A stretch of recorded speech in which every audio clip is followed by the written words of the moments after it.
Dr. 20 minutes for questions and discussion, please. Joe, thank you. Since you brought the experience of architecture and landscape as my previous life, Your previous life? yeah, Okay. and it's coming to be my future as well.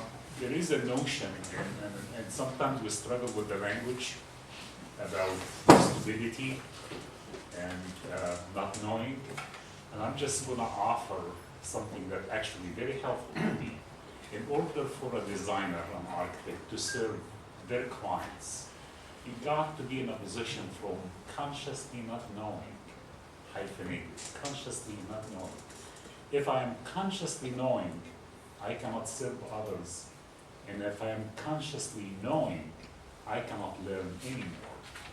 And this is really, for academicians, very extremely significant. Because we sometimes becoming, we create our own prison.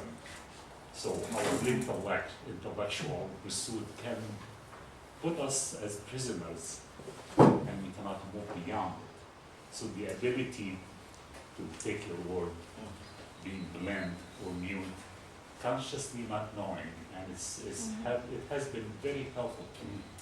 Yeah, may I suggest that something that, at least within the Confucius text, which really it should be Confucius Taoist text, because the more you read, the more influence you see is already present. But he names what the new world, by the way. He names it later on, and he says that muteness, and he says that silence.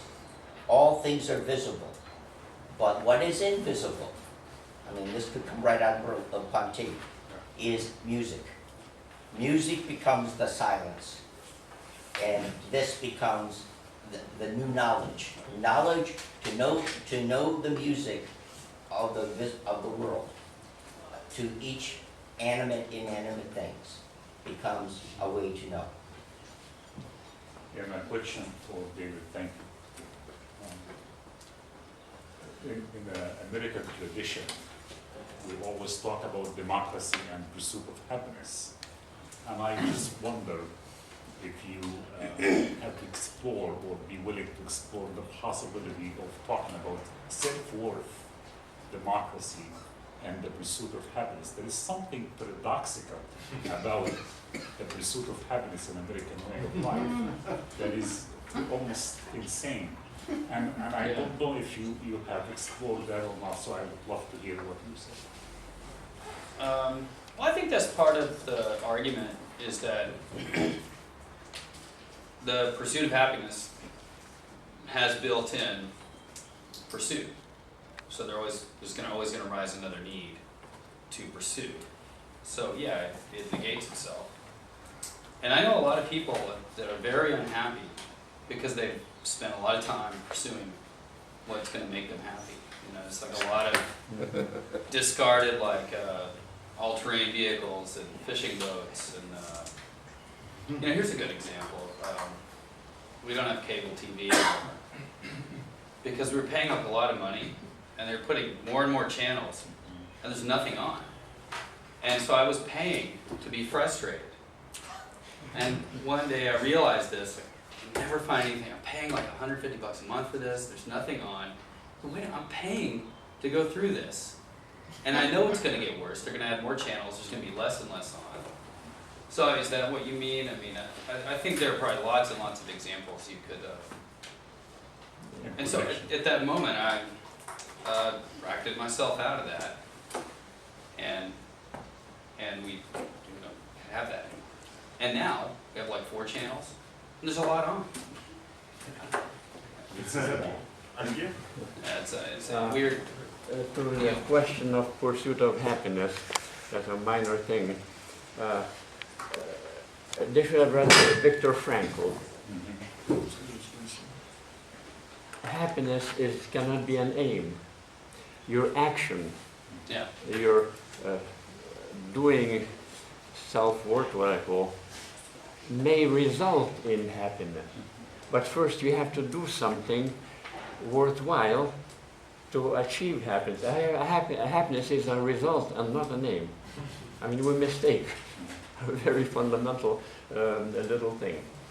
And so it is, the self-fulfillment is not in me, it's in the world. When Viktor Frankl used the metaphor of boomerang. No, in the West, isn't it nice? We throw it out and it comes back.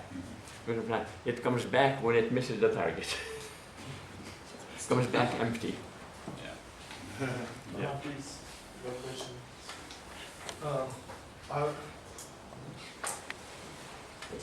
It's complex. I wanted to talk to Joe about his ideas.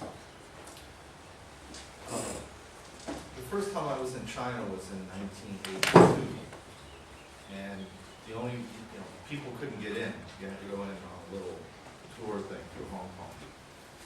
And I've been there many times since. And because of my family relationships, I've gotten a chance to know 2 or 3 of the top scholars in Chinese literature. And what you're doing is, I don't know enough to know if I think you're right or wrong, but it's very different. The scholars that I've gotten to know a little bit through my father-in-law and other people that were at Academica Sinica and University of Beijing and so forth, they draw a very strong distinction between Confucianism and Taoism. They don't talk about it the way you do at all, which is, and I'm not taking a position, I'm just saying that's very interesting. And in fact, I know that, by the way. This one guy is dead now. He was See? the premier expert on Chinese literature for many years because his colleagues were killed in Ming. So he was at Taiga University, in Taipei.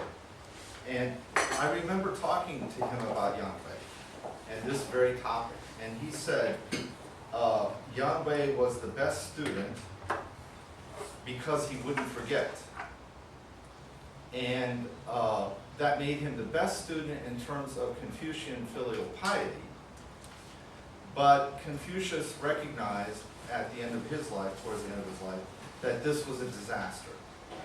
Because people were memorizing him down to every stroke. And that led to stagnation and a lack of creativity in Chinese art, garden design, song, music, everything. And Confucius, when he said this is a dull boy, but a great student, what he was saying is the best student, if that is the one who conforms to everything the master says, yes, that's a great student. They get straight A's, but they have no creativity. And Confucius recognized that that's where it was going. And of course, we know now from the history of art and fashion and everything in China that it got stuck. And to have any power at all you could do was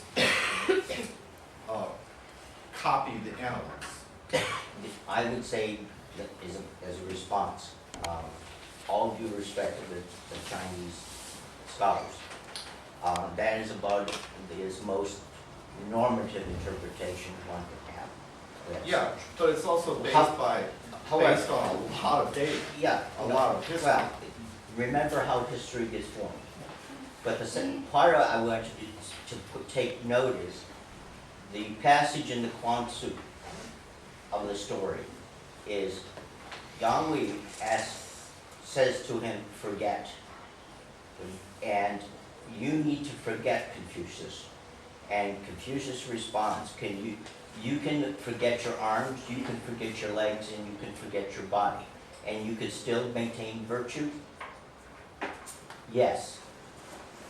You be my teacher. Right, that's why Confucius was saying, if you can forget. Little bit. Just a quick one. I would like to interrupt you because you discussed I would say, a lot about two parables, historical, but maybe there are another interpretation. Just a short I'm comment. sorry, Jeff. just I leave it. think the beauty, I was going the wrong way. Sorry. No, it's okay. No. Please. the beauty of what you were doing, I see as bringing phenomenology and bracketing a lot of this and looking with fresh eyes at a problem and then showing step by step how it led you into the process. And I see that as a beautiful example and excellent teaching tool too. Thank you. I think that we couldn't solve all Confucianism problems Yes, just we now. can. But, yeah, 5 minutes and we'll do it. I mean, just no, you could do it, but we couldn't do Oh, it. yes, Yeah, yeah. yeah. Now I understand. Yes, different. But I think that we could spend the next 5 minutes else for the question and for the discussion. I don't like to interrupt because I promised 20 minutes. We spent 15 minutes only. Okay, at least I have 2 questions. It's okay, it's good. I didn't Oh, there it is. Oh, now we get it. You know something, Mr. Democracy. So much for that. Okay, but they could wait a little bit because 20 minutes was for discussion, not 15. Spoken like a true Leninist. Yeah. Okay. So too bad. 2 wrong questions for you. That's too long, huh? He said wrong questions. One question will be for David. It's about dignity and Sancho Panza. Would you explain me if I could understand in contemporary ethics of disabled people? You know that somebody disabled is not quite clear, and this is not completely important because to be able to do something, it's much more important. But I'm talking about Don Quixote, a madman, from Sancho Panza point of view, but with a love to him. And so, what's about how in this case, Sancho Panza could build his dignity as a serf of madman? Well, Okay. and I almost left that part out because I didn't explain the whole essay. The point of that essay is that Sancho Panza has his dignity because he recognizes that it's all a game. Earlier in the essay he says, I've watched the Quixote travel all over, I watched these people treat him horribly. I know it's a game, they don't. I know it's all a game. He has this, and he says, I understand that I reached the limit of one of my life worlds, and this guy comes along and says, why don't you follow me, you be my squire, we'll go all over the place, and I'll be a knight, and it'll be awesome. And he said, I could have chosen lots of other things, and I chose this. I understand the carrot and the stick that's leading me, and I know it's a game, but it's the doing of the game that gives, and the knowledge of that gives me my dignity. So I guess I don't understand your question about the disability part, but if I understand what I'm doing, and I choose to do it, how do I not have dignity? Okay, and the question, thank you for Joy. You just talk about contemporary Confucianism, but didn't mention Maoism and contemporary Confucianism. China presupposed Maoistic Confucianism. It's Confucianism for class. They don't reject Maoism at all. What do you see?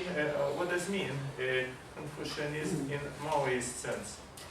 Okay, now the reason I didn't mention Mao is because, relatively speaking, within the period of history, Confucius and Mao. Mao is only a flicker. In fact, almost non-existent within the span of Confucianism. The fact of the matter is, Mao's Confucianism, or Mao's Marxism, which depending on what your point of view is the fact that Confucianism actually lived there. The political ideology was the Maoist. In fact, it was Mao's successor, Deng Xiaoping, that reintroduced Confucianism, because he knew once the Maoism had been, quote, dismantled, the only way they could get anywhere was to bring back Confucius and basically show that Confucius was, quote, alive and create stability. It was a stability move to overcome Maoism. So therefore, as far as I'm concerned, as far as I think other historians are concerned, it's a flicker. It was an interruption in a bad story, even though it was a significant interruption because, and this is important, that goes to Confucianism. Maoism created a situation where there was also massive starvation. And under Maoism, that starvation needed to be taken care of. People grew up not knowing if they were going to be fed. This story permeates.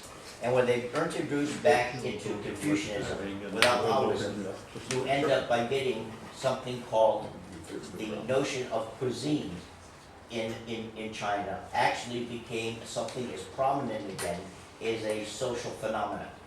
And in fact, most of the literature, if you read the literature, there's more cooking metaphors throughout Chinese work. Whether it's political or whether it's landscape, you'll see a lot of metaphors to cuisines and tastes and different flavorings. So to answer your question, one, I didn't think it's relevant yet. Contemporary Confucianism would essentially embrace Maoist Confucianism, but it would be a flicker. There's variations with Confucianism. I was taking it not as the text, but as a broad exemplar. It's a good time to interrupt our real discussion and to go to drink coffee with disagrees. Coffee? Don't you have some?